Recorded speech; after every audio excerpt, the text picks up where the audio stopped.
इस वीडियो में हम आपको बताने जा रहे हैं कि हमारी डेली लाइफ में इस्तेमाल होने वाले फूड प्रोडक्ट्स और कुछ बेहद जरूरी चीजों को आखिर फैक्ट्री में किस तरह से तैयार किया जाता है। तो चलिए बिना किसी देरी के वीडियो को शुरू करते हैं। Tomato ketchup making. Tomato ketchup आजकल हर फास्ट फूड में इस्तेमाल की जाने वाली चीज है। इसके बिना फास्ट फूड इंडस्ट्री अधूरी है। तो आइए जानते हैं आखिर इसको फैक्ट्रीज में बनाया कैसे जाता है। टोमेटो केचप बनाने के लिए सबसे पहले टोमेटो के खेतों में बड़े स्केल पर टोमेटो हार्वेस्ट किया जाता है। इसके लिए बड़ी बड़ी ऑटोमेटिक हार्वेस्टिंग मशीनों का इस्तेमाल किया जाता है। ये ऑटोमेटिक मशीनें टमाटर के पौधों को डायरेक्ट ही जमीन से काट कर उन्हें कन्वेयर के थ्रू अंदर कंटेनर में ले दी जाती है और यहाँ अंदर लगी फिल्टर मशीनें टमाटर को उनके पौधों से सेपरेट करते हुए उसमें से टमाटर को अलग कर देती है और इस टमाटर को ये अलग कंटेनर में इकट्ठा कर दी जाती है। जब ये मशीन टमाटर के पूरे पौधे को काटती है तो इसमें कच्चे और पक्के सभी तरह के टमाटर आ जाते हैं। इसलिए फिर एक ऑटोमेटिक स्कैनर के जरिए इसमें से सफेद वाले टमाटर यानी कि कच्चे टमाटर को इनमें से फिल्टर कर लिया जाता है। फिर इन टमाटर को एक अलग कंटेनर में लोड किया जाता है। फिर इन सभी पके हुए टमाटर को टोमेटो केचप बनाने की फैक्ट्री तक लाया जाता है। यहाँ इन सभी टमाटर को एक बड़े पानी के कंटेनर में डाला जाता है।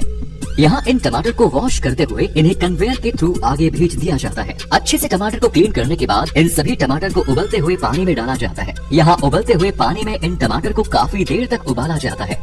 जब इन टमाटर की ऊपरी स्किन गलने लगती है तो फिर इन टमाटर को एक कन्वेयर की मदद से इस गर्म पानी में से निकाल लिया जाता है और इन उबले हुए टमाटर को कन्वेयर के थ्रू आगे भेजा जाता है, जहाँ कुछ ऑटोमेटिक मशीनों द्वारा इनके छिलकों को इन पर से हटा लिया जाता है। ऑटोमेटिक मशीन द्वारा इनके छिलके हटाने के बाद इन सभी टमाटर को कन्वेयर के थ्रू वर्कर्स की एक टीम के पास भेजा जाता है, जहाँ पर इन टमाटर की मैनुअली छटाई होती है ताकि इनमें कोई बिना छिला हुआ टमाटर न रह जाए। इसके बाद में इन सभी टमाटर को फिर से एक बार कन्वेयर पर डालकर आगे एक मिक्सिंग मशीन तक पहुँचा दिया जाता है। यहाँ ये मशीनें इन टमाटर को क्रश करके इनका सॉस बनाती हैं और यहीं पर इनमें कुछ जरूरी इंग्रेडिएंट और प्रिजर्वेटिव मिला दिए जाते हैं जो कि इसके टेस्ट के साथ इसकी उम्र को भी बढ़ा देते हैं।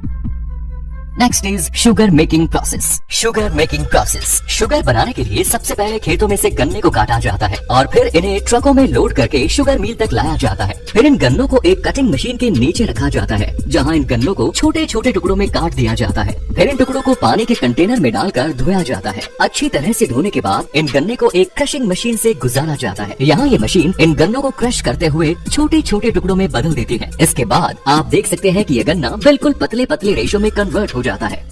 फिर इस गन्ने को कन्वेयर के थ्रू जूस निकालने वाली मशीन तक ले जाया जाता है। यहाँ इन गन्नों को मल्टीपल रोलर्स के बीच से गुजारा जाता है, जहाँ अच्छे से इनका पूरा जूस निकाल लिया जाता है। अब इस गन्ने के जूस को अलग कंटेनर में इकट्ठा कर लिया जाता है। फिर इस गन्ने के जूस में सल्फर डाइऑक्साइड मिलाया जाता है। इसी केमिकल की वजह से चीनी के दाने क्रिस्टल के फॉर्म में आते हैं। इसके बाद में इसमें लाइम पाउडर मिलाया जाता है। लाइम पाउडर मिलाने के बाद इस जूस को कुछ घंटों तक यूं ही छोड़ दिया जाता है। ये लाइम पाउडर गन्ने के जूस में मौजूद इम्प्योरिटीज को कंटेनर की निचली सतह पर बैठा देता है।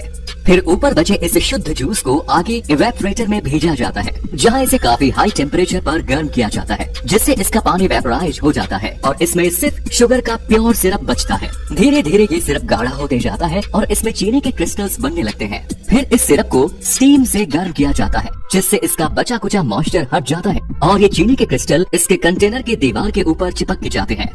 फिर इन चीनी के दानों को पानी के प्रेशर की मदद से वॉश किया जाता है, जिससे ये व्हाइट क्रिस्टल की फॉर्म में आ जाते हैं। फिर ये चीनी बनकर पूरी तरह से तैयार हो जाती है। फिर चीनी के दानों को अलग अलग छोटी बड़ी छलनी से छान लिया जाता है और इस तरह से इसमें से 2-3 अलग अलग साइज के दाने वाली चीनी तैयार हो जाती है और इसमें सबसे बारीक वाला पार्ट शुगर पाउडर बन जाता है। इसके बाद इस चीनी को बड़े बड़े कंटेनर्स में पैक करके मार्केट के लिए भेज दिया जाता है।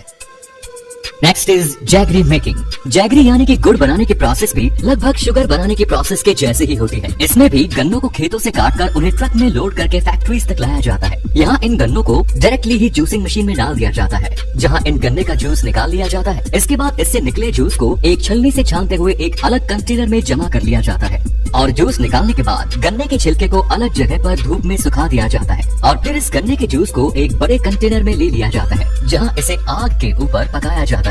आपको बता दें कि इस गन्ने को पकाने में जो ईंधन लगता है उसमें इसी के छिलके को सूखने के बाद जलाकर इस्तेमाल किया जाता है। जब ये गन्ने का रस उबलने लगता है तो इसमें ऊपर की तरफ इम्प्योरिटीज जमा होने लगती है। इस गंदगी को कुछ वर्कर्स द्वारा बड़े बड़े चम्मच में भरकर अलग किया जाता है। ये प्रोसेस कई घंटों तक की जाती है, जब तक कि इसकी प्यूरी इम्प्योरिटीज खत्म न हो जाए। ऐसा करते हुए इसमें गन्ने का रस गाढ़ा और शुद्ध होते जाता है। फिर इसे बचे हुए शुद्ध गन्ने के रस में थोड़ा सा बेकिंग सोडा मिलाया जाता है। बेकिंग सोडा के साथ इसे पकाने से इसकी कंसिस्टेंसी गाढ़ी होती जाती है। ऐसे ही कुछ देर पकाने के बाद जब इसकी कंसिस्टेंसी बिल्कुल सही हो जाती है तो फिर इसे कुछ घंटों तक यूं ही ठंडा होने के लिए छोड़ दिया जाता है। इसके बाद ये गुड़ बनकर तैयार हो जाता है। फिर इसे अलग कंटेनर में ले लिया जाता है। अलग कंटेनर में लेने के बाद इस लिक्विड को अलग अलग शेप और साइज के कंटेनर्स में भर दिया जाता है। इस तरह से इस सारे गुड़ को इन छोटे छोटे बर्तन में जमा कर दिया जाता है और फिर इन बर्तनों में इस गुड़ के ठंडा हो जाने के बाद इन्हें अलग कर लिया जाता है, जिसके बाद ये गुड़ मार्केट में भेजने के लिए पूरी तरह से तैयार हो जाता है। Next is Honey extraction process. शहद बनाने के लिए सबसे पहले सही जगह का चुनाव किया जाता है। ये जगह फूलों या फसलों के बड़े बड़े खेतों के आसपास होती है।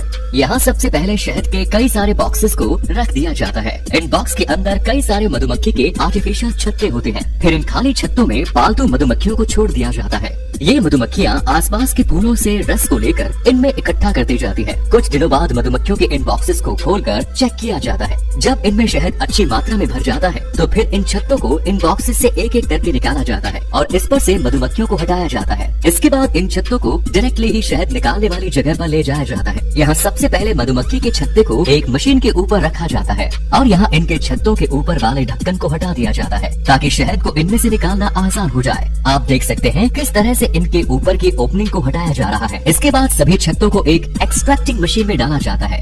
ये एक रोटेटिंग मशीन होती है जिसके अंदर इन छत्तों को डालकर गोल गोल घुमाया जाता है। इस तरह से इन छत्तों को घुमाने से इनमें मौजूद शहद इसमें से निकलने लगता है। शहद निकालने के बाद जब ये छत्ते खाली हो जाते हैं तो इन्हें हटाकर उनकी जगह वापस से एक आर्टिफिशियल छत्ता लगा दिया जाता है और फिर इन्हें वापस से मधुमक्खियों के बॉक्स में डाल दिया जाता है। इस तरह से मधुमक्खी पालन से काफी जल्दी और ज्यादा क्वांटिटी में शहद को प्राप्त कर लिया जाता है और फिर इकट्ठा हुए इस शहद को ऑटोमेटिक मशीन के जरिए अलग अलग साइज के कांच के जार में भरकर मार्केट में भेज दिया जाता है। तो आप सभी को इन फूड प्रोसेसिंग मशीनों के द्वारा इन प्रोडक्ट को बनता देखकर कैसा लगा, अपने विचार कमेंट बॉक्स में जरूर दीजिए।